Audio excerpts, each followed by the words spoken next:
अगर India first strike कर देता तो अगर इंडिया बिल्कुल, they are moving their weapons, let's hit them first.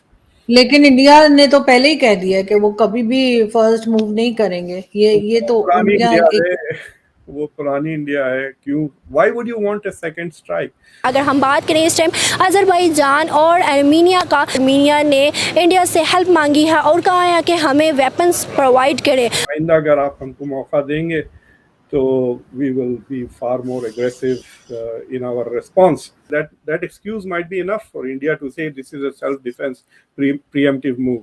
Last war हुई थी आर्मीनिया और अज़रबैजान की, तो उसके दरमियान पाकिस्तान और टर्की ने अज़रबैजान को सपोर्ट किया। सेंट्रल एशियाई देश आर्मेनिया को भारत ने Pinaka multi launcher rocket system और तोप देना शुरू भी कर दिया है, लेकिन इससे पाकिस्तान के परम मित्र अज़रबैजान को मिर्ची लगनी शुरू हो गई है। It's giving Azerbaijan sleepless nights. एक तरफ जो ऑलरेडी स्ट्रॉन्ग नजर आ रहे हैं पाकिस्तान के मुकाबले में, अपने पड़ोस के किसी मुल्क की तरक्की की बात करें तो आपको कहा जाता है कि you are bashing your own country.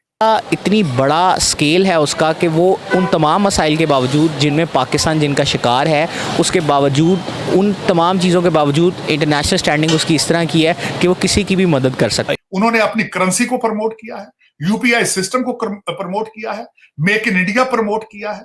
हर चीज वो जहां गए हैं, जो भी टेक्नोलॉजी खरीद कर लेकर भारत जा रहे हैं, वो मैन्युफैक्चर भारत में होगा। 2023 was going to be India का एक glorious year of India's diplomacy. नमस्ते दोस्तों, जय हिंद। हिंदुस्तान स्पेशल में आपका स्वागत है दोस्तों। जैसा कि दोस्तों आपने क्लिप में देखा, पाकिस्तानी मीडिया ये चर्चा कर रहा है कि ये पुराना नहीं नया भारत है, यह फर्स्ट स्ट्राइक भी करेगा और दुश्मन को निस्ते नाबूद कर देगा। भारत की पॉलिसी रही है कि फर्स्ट स्ट्राइक नहीं करना, लेकिन क्योंकि अब भारत की पॉलिसी अग्रेसिव है, अब भारत फर्स्ट स्ट्राइक भी कर सकता है। दूसरी तरफ कश्मीर पर पाकिस्तान का समर्थन करने वाला अज़रबैजान भारत के Pinaka multi barrel rocket launcher system से घबराया हुआ है। अज़रबैजान का डर इतना ज्यादा बढ़ गया कि उसने बाकू में तैनात भारतीय राजदूत के जरिए मोदी सरकार से गुहार लगाई है।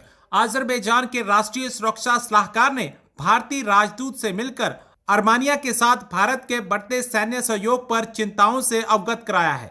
अज़रबैजानी मीडिया का दावा है कि भारत के पहले स्वदेशी रूप से डिजाइन और विकसित multi barrel rocket launcher system Pinaka की पहली खेप ईरान के रास्ते आर्मेनिया पहुंच गई है। सर एक चीज और यहाँ पे मैं समझना चाहूंगी, जैसे आपने कहा कि कई जगह पे कई फोरम्स में हमने देखा कि भारत आगे की तरफ जा रहा है, चाहे वो कोई चीज परचेज करने की बात कर लीजिए, जो आपने बताई कई चीजें, चाहे सबमरीन हो या और चीजें हो, तो एक तरह का नजर आता है, कॉन्फिडेंट नजर आता है इकोनॉमी की वजह से। और यही चीज कश्मीर को लेकर है कि कश्मीर में जिस तरह की डेवलपमेंट की जा रही है, कि चाहे मॉल्स बन रही हो या कुछ भी, तो इवन पाकिस्तान में भी लोग यही बात करते हैं कि अब इंडिया को हमारे साथ, यानी कि पाकिस्तान के साथ जो है, अब उस तरह से जो एक रेगुलर एक होती हैं जंगे वंगे होती हैं या लड़ना, वो उसकी जरूरत नहीं पड़ेगी, क्योंकि वो इतनी ज्यादा डेवलपमेंट करके और टूरिस्ट बुला बुला के एक इम्प्रेशन जो है वो बन जाएगा। उसमें इस्लामिक कंट्रीज भी शामिल है जिन्होंने इन्वेस्टमेंट की है। तो सर आपके ख्याल से जो इस वक्त एक दो दिन पहले राजनाथ सिंह साहब ने स्टेटमेंट दिया कि हम जब चाहें एलओसी को क्रॉस कर लेंगे, तो आपके ख्याल से इस किस्म की स्टेटमेंट की जरूरत थी कि एक तरफ जो ऑलरेडी स्ट्रॉन्ग नजर आ रहे हैं पाकिस्तान के मुकाबले में, उसके बाद ये स्टेटमेंट देना आपके ख्याल से क्या सही है? देखिए, इसमें दो सवाल है, so we'll take them one at a time. तो जहाँ तक कश्मीर का सवाल है, I think the boat has left. जहाँ तक पाकिस्तान का सवाल है कि I think the game is over. Investments Muslim Saudi Arabia और यूनाइटेड अरब एमिरेट्स ने इंडियन कश्मीर, इंडिया के साइड के कश्मीर में ज़्यादा इन्वेस्टमेंट्स किए हैं बनिस्बत आपके कश्मीर में, राइट? डेफिनेटली। हाँ, दूसरी चीज़ ये है कि इट ऑल्सो टेल्स यू कि ये जो OIC को लेकर कश्मीर का मुद्दा, पाकिस्तान का एजेंडा था, वो भी ख़त्म हो गया है permanently, right? Muslim countries are now closer to India than they are to Pakistan, especially important Muslim countries, Saudi Arabia को ले लें, UAE को ले लें और इजिप्ट को ले लें। तो रह जाता है बेसिकली टर्की के अलावा पाकिस्तान के पास, I don't think has a Muslim friend who is not more friendlier with India. लेकिन Turkey wants to join the BRICS. Turkey wants to join SCO. right? India can block all of those things, right? तो Turkey को basically जब इनके applications आएंगे membership के लिए, खास तौर से एससीओ में, तो बहुत Turkey very interested in that. BRICS में तो लोग गिन लेते थे टर्की को, बट फॉर्मली सऊदी अरब भी वहाँ पे आना चाह रहा है, they talk that Pakistan wants to apply, तो but India is powerful in this forums, तो मेरे ख्याल से at some point Turkey is also going to realise कि अरे यार, it is time to abandon the Pakistani agenda and join the Indian bandwagon. मेरे ख्याल से he was saying, Rajnath Singh जो बात कर रहे थे वो कारगिल को लेकर जो विजय दिवस मना रहे थे, उस कॉन्टेक्स्ट में उन्होंने कहा। तो कारगिल, मेरी खुद की position is much more aggressive than India's position. इस पर मैंने फखर के साथ बात की है, और मैं तो उनको कह रहा था कि मैं नहीं रुकता था। तो कारगिल के वक्त इंडिया ने वापस जो पाकिस्तान ने जो घुस के जो चीज़ें ऑक्यूपाई कर ली थी, जब वो सारी चीज़ें खाली हो गई तो India stop.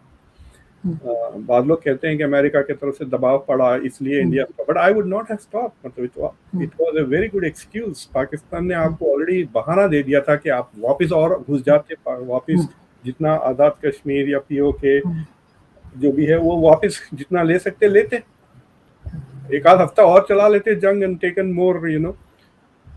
So that is probably what he is referring के आइंदा अगर आप हमको मौका देंगे तो we will be far more aggressive in our response, क्योंकि लेकिन खैर सर, कारगिल तो एक बहुत बड़ा ब्लंडर था पाकिस्तान की तरफ से।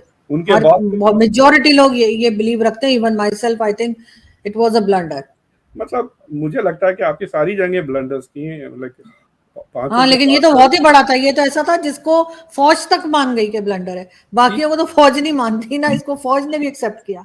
एक you must understand Rajnath Singh का स्टेटमेंट इन द कॉन्टेक्स्ट के मोदी ने कहा कि this is not an era of war. इसका मतलब India is not going to initiate, आप बस मौका ना दे। समझे आप? आई हैव अ फीलिंग कि अगर छोटी मोटी बेवकूफ़ाना आ जाए, एक 10-15 जिहादियों को भिजा दिया आपने यहाँ पर, उन्होंने बमबारी मार के 5-10 को मार दिया, that excuse might be enough for India to say this is a self defence preemptive move. लेकिन जहाँ तक कारगिल का सवाल है, it is, I think you are right, the most biggest mistake that Pakistan made after 71, और वो गलती ये है कि it is a turning point. लेकिन बाद में मुशर्रफ साहब अपनी किताब में लिखते हैं कि पाकिस्तान की जो न्यूक्लियर डिलीवरी सिस्टम्स थे, they were not functioning, that was a bluff. अगर इंडिया फर्स्ट स्ट्राइक कर देता तो, अगर India they are moving their weapons, let's hit them first. लेकिन इंडिया ने तो पहले ही कह दिया कि वो कभी भी फर्स्ट मूव नहीं करेंगे। ये तो वो पुरानी इंडिया है। क्यों, why would you want a second strike?